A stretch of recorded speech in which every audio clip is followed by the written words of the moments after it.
మొన మాత్రం కనిపిస్తుంది. ఇంత బిగ్గరా పట్టుకోవాలి, పట్టుకున్న తర్వాత ఇట్లా అంటే అమ్మాయి అందులో బ్లూ కలర్ ఉంది చూడు, దాంతో ఫ్రిడ్జ్ చేయి. అవి ఇది రాదు, నీకు చేయనీకి రాదు.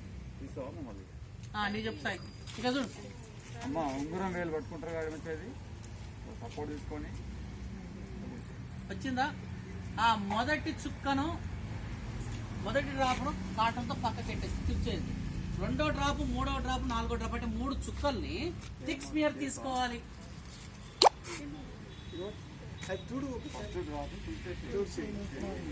మళ్ళా విండు అసలేదా, నీకు రక్తం లేదు, మాకు బాగానే ఉంది. ఇక్కడి నీకు రక్తం లేదు, ఇక్కడ సక్రం కూర్చోరా. ఇదా 1, 2, 3 ఇది రాలేదు, కరెక్ట్ వయసు కాదు. ఒక డ్రాప్ మాత్రం థిన్ స్మియర్ తీసుకోవాలా, గీకేసేసేయాలా. ఇది స్ప్రెడర్ అంటాం దీన్ని. 45 డిగ్రీల కోణంతో ఇట్లా పెట్టేసేసి ఇట్లా కొంచెం 4 ఆకారం వస్తుంది.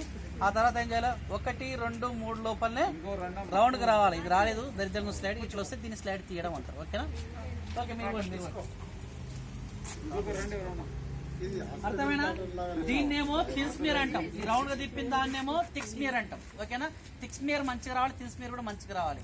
3 డ్రాప్ల బ్లడ్ కంపల్సరీ తీసుకోవాలి. ఒక డ్రాప్ బ్లడ్ కింది తీసుకొని 45 డిగ్రీల కోణంతో ఆ బ్లడ్ ఇట్లా అంటే పేరుకుంటుంది, చుట్టుపక్కల వస్తుంది. ఇట్లా అంటే 4 ఆకారం. ఆ తర్వాత ఈ టిప్ ద్వారా 1, 2, 3 బొట్టు బిల్ అంత ఆకారం వస్తుంది సార్. వచ్చి ఏం చేయాలి, ఇట్లా హారిజెంటల్ గా దాంట్లో పెట్టాలి. ఇట్లా కానీ ఇట్లా కానీ పెడితే కిందికి జారు. ఈగలు ఉంటే జాగ్రత్త, నాకిపోతాయి. 2 సెకండ్లు ఆగిపోతుంది. అటువంటి స్లైడ్ ఏమో చూడలేక తిట్టుకొని వాడేస్తాం. ఓకేనా? రైట్, ర్యాపిడ్ కట్ చేస్తాను. రండి ఎవరైనా ఇద్దరు.